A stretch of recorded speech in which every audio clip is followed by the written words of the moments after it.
um assunto que várias pessoas questionou, com relação à parte jurídica, principalmente dos condomínios, né. E aí, vou iniciar, sem mais delongas, nesse bate-papo, relacionado a um assunto relativamente novo, né, que são as plataformas e as locações relacionadas ao Airbnb, ou tipo Airbnb. Eh, que tipo de restrição de uso ou não, isso é permitido para qualquer condomínio, em qualquer local, ou não? Que o doutor poderia nos ajudar ou colaborar nesse assunto? Bom, atualmente, o sistema de Airbnb ou equivalente, ele é economicamente, ele é muito vantajoso para muitos proprietários de imóveis, especialmente aqueles que possuem uma propriedade dentro de um condomínio, certo? A questão é que, ah, os condomínios devem estar preparados para essa nova realidade. Embora nós não tenhamos uma legislação específica que trate sobre isso, inclusive há no Congresso Nacional hoje uma discussão sobre uma alteração do atual Código Civil e que há dentro dessas alterações a discussão sobre a possibilidade de restringir ou não o Airbnb em condomínios residenciais. Essa é uma discussão que vem sendo travada por falta dessa legislação específica dentro do judiciário. De forma geral, o que acontece? Nós precisamos a permissão ou não da locação em Airbnb dentro de um condomínio residencial, ela vai depender especificamente dos regramentos que existem, então da convenção de condomínio e do estatuto de condomínio. É possível o síndico proibir a realização de locação via Airbnb, que é uma locação tecnicamente, né, como quase é temporária, desde que haja expressa previsão no estatuto e no regimento interno do condomínio. Mas se não houver essa restrição, o síndico, por conta própria, ele não pode impedir, certo? Inclusive, é possível o proprietário discutir isso judicialmente. Aproveitando esse gancho que o doutor colocou, provavelmente acho que a grande preocupação do síndico, quando teoricamente, eh, tentaria proibir, é relacionado à segurança.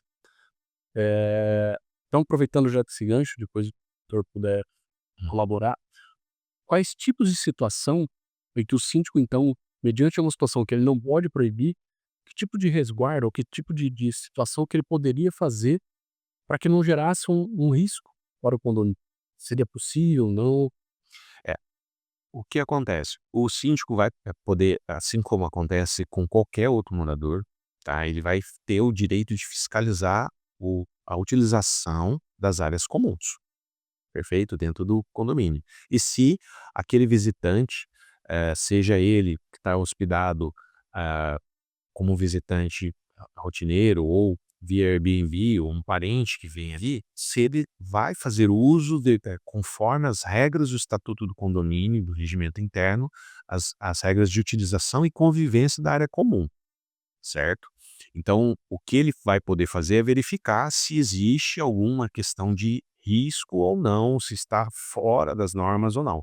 Havendo a identificação, ele vai poder, seguindo o regulamento interno, por exemplo, uma comunicação, uma advertência, aplicação de multas e assim por diante, até inclusive algumas situações mais gravosas, desde que estabelecidas diretamente no estatuto do condomínio.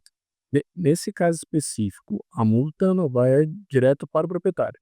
Perfeito, exatamente. É porque assim, sempre que a gente disser aqui, ainda que haja uma utilização, um empréstimo, uma cessão, como acontece com o Airbnb, uma locação, vamos por assim, eh, qualquer irregularidade que aconteça, qualquer distúrbio da normalidade, a comunicação ela é feita diretamente ao proprietário. A mesma coisa acontece, por exemplo, eu vou usar aqui uma locação normal. Vamos imaginar que eu tenho um apartamento, eu estou alugando para a sua família.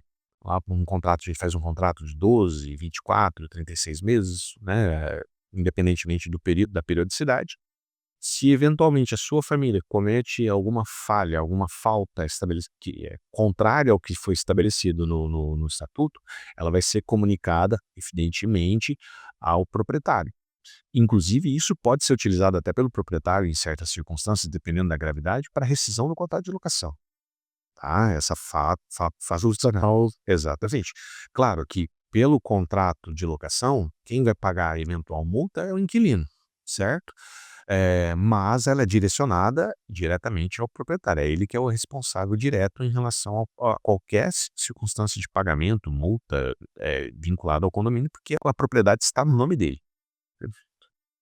Legal, doutor. E aí, baseado nessas informações que você passou, obviamente nem todos os condomínios estão preparados, né, e aí o que que o doutor consegue, sugerir para que esses que não estão preparados possam fazer? Bom, é, se você for ver, a maioria dos condomínios hoje, eles não estão com os seus estatutos e regimentos internos adequados à legislação hoje vigente. Eu não estou nem dizendo em relação à alteração que vai ser feita no Código Civil, que está em discussão no Congresso. Estou dizendo pela legislação em vigor hoje. Uhum. A maioria dos condomínios é provável que não estejam adequados. Então, o que que se recomenda?